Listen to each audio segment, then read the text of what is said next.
Hello दोस्तों, आप लोग कैसे हैं। उम्मीद है कि आप लोग खैरियत से होंगे।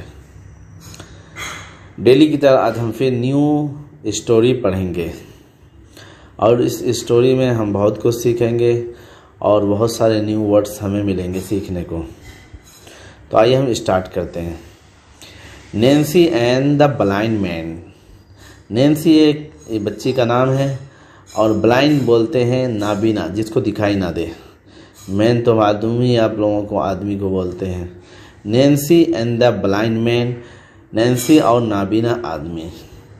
One morning on her way to school, Nancy came across a blind man who was trying to cross the road. देखिए, ये कहने का तरीका है, on her way to school. ठीक है, एक अच्छा तरीका है। जैसे बोल सकते हैं I am on way to school, ऐसे बोल सकते, on way to school, on way to house, ऐसे इस्तेमाल यूज़ कर सकते हैं। वन मॉर्निंग, एक सुबह, नैन्सी जब स्कूल जा रही थी, on her way to school, school के रास्ते में थी। क्या हुआ? Nancy came across, came across means होता है अचानक किसी से मिलना। तो रास्ते में क्या हुआ? एक नाबीना आदमी मिला। अक्रॉस अ ब्लाइंड मैन, एक नाबीना आदमी से मुलाकात हो गई। Who was trying to cross the road, जो क्या कर रहे थे? सड़क पार करने की कोशिश कर रहा था वो आदमी। फिर से बोलते हैं, one morning on her way to school, Nancy came across a blind man who was trying to cross the road. एक सुबह नैन्सी जब स्कूल जा रही थी तो रास्ते में उसे एक नाबीना आदमी मिला जो सड़क पार करने की कोशिश कर रहा था। ठीक है, was trying to cross the road, cross the road का मतलब सड़क पार करना। Nancy realized that this was a very difficult task for a man who could not see। Nancy को महसूस हुआ, नैन्सी को ने महसूस किया या उसे ये एहसास हुआ क्या?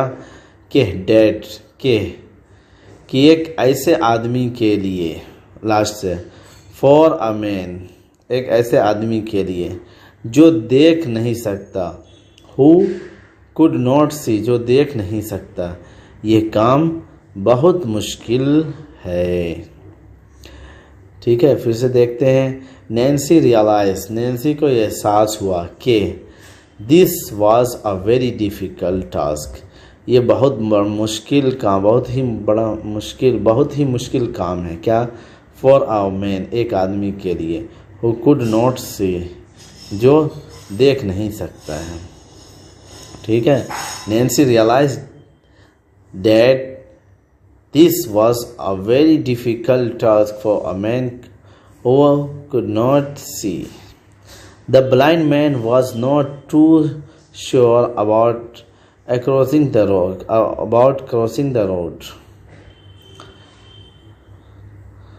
The blind man, जो नाबीना आदमी था, was not too sure, वो बिल्कुल उसको हिचकिचाहट हो रहा था। ठीक है, वो पीछे हट रहा था। नॉट श्योर का मतलब उसको यकीन नहीं हो रहा था, यानी वो बिल्कुल हिचकिचा रहा था। किस बारे में? About crossing the road, road पार करने में। तो नाबीना आदमी सड़क पार करने में हिचकिचा रहा था। ठीक है, ही was afraid of getting hit by a car. क्यों ही वॉज अफ्रेड? वो डर रहा था। किस बात से?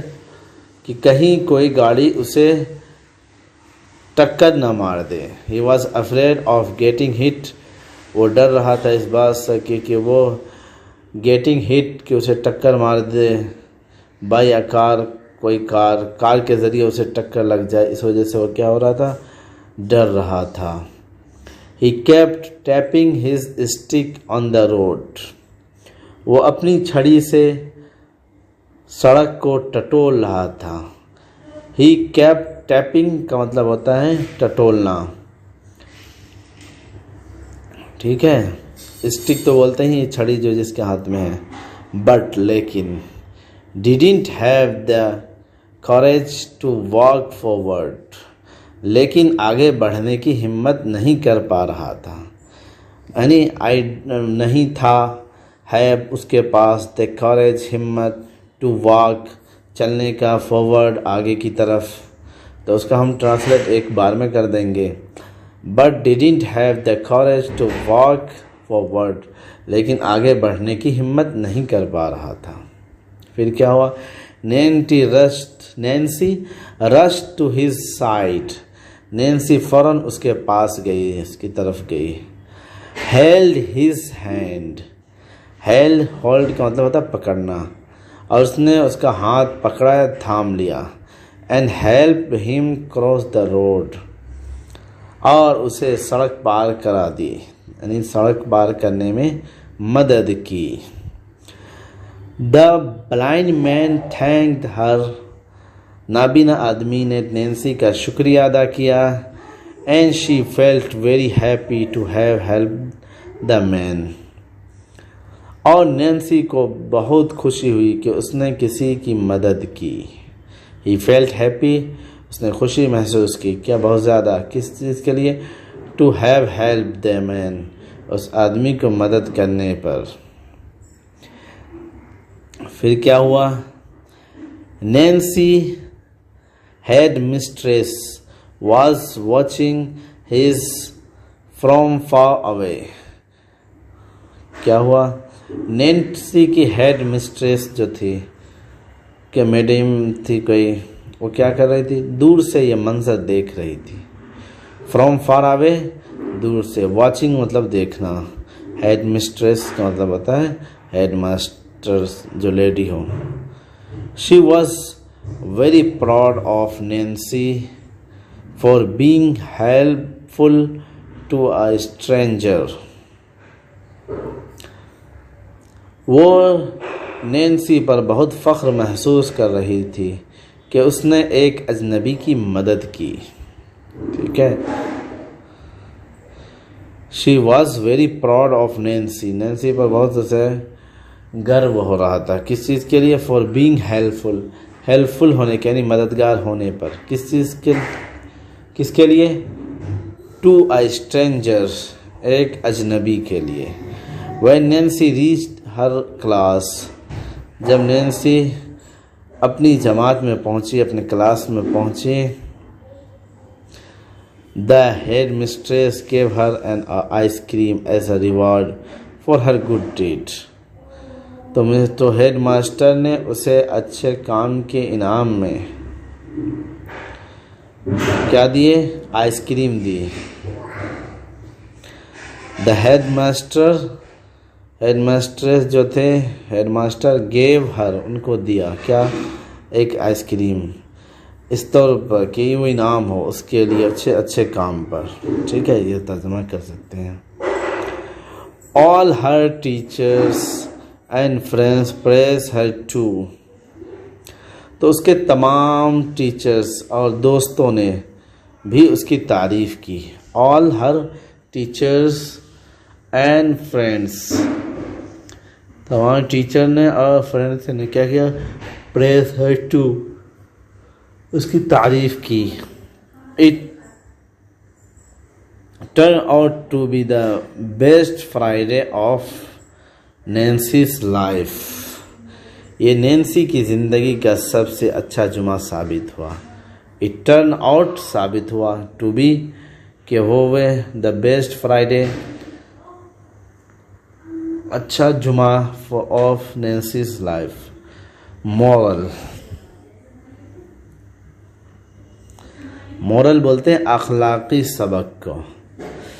An act of kindness never goes unnoticed, कि नेकी का कोई अमल कभी ज़ाय नहीं जाता। An act of kindness never goes unnoticed, यानी उसको नोटिस नहीं किया जाता, ऐसा नहीं हो सकता है। अब इसमें देखिए हमने जो नए नए वर्ड्स आए हैं उस पर हम क्या हुआ? सेंटेंस बनाएंगे। देखिए सबसे पहले आया है द ब्लाइंड, ब्लाइंड बोलते हैं अंधा आदमी को, नाबीना को। तो क्या बनाएंगे? The blind man can not see anything, अंधा आदमी कुछ नहीं देख सकता। ठीक है, इसी तरह हम देखेंगे दूसरा एक्रोस। एक्रोस के माने होते हैं पार। जैसे she rain across the road quickly, वो जल्दी से सड़क के पार दौड़ी। इसी तरह देख सकते हैं रियलाइज्ड, एहसास होना, महसूस करना। तो इसे बोल सकते हैं I realise I had made a mistake, मुझे एहसास हुआ कि मैंने गलती की है। इस तरह एक वर्ड आया था टास्क। टास्क मीन्स होते हैं काम। जैसे कह सकते हैं clearing the room was a difficult task. एक वर्ड आया था अफ्रेड। अफ्रेड का मतलब होता है डराना। जैसे the child is afraid of the dark, बच्चा अंधेरे से डरता है। The child is afraid of the dark. एक वर्ड आया था टैपिंग। टैपिंग का मतलब होता है टटोलना, बाजू वगैरह मारना। जैसे he was tapping his foot on the floor, वो फर्श पर अपना पाँव मार रहा था।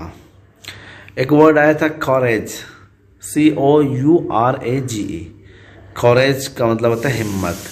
जैसे she had the courage to speak the truth, उसमें सच बोलने की हिम्मत है। इसी तरह एक वर्ड आया था हेल्प, ये तो पता ही होगा, I help my mother in the kitchen. इस तरह आप बोल सकते हैं प्राउड। जैसे the teacher was proud of her student, उस्ताद को अपने शागिर्द पर फख्र था। इस तरह हेड मिस्ट्रेस। जैसे the headmistress gave me a prize, headmistress ने मुझे एक इनाम दिया।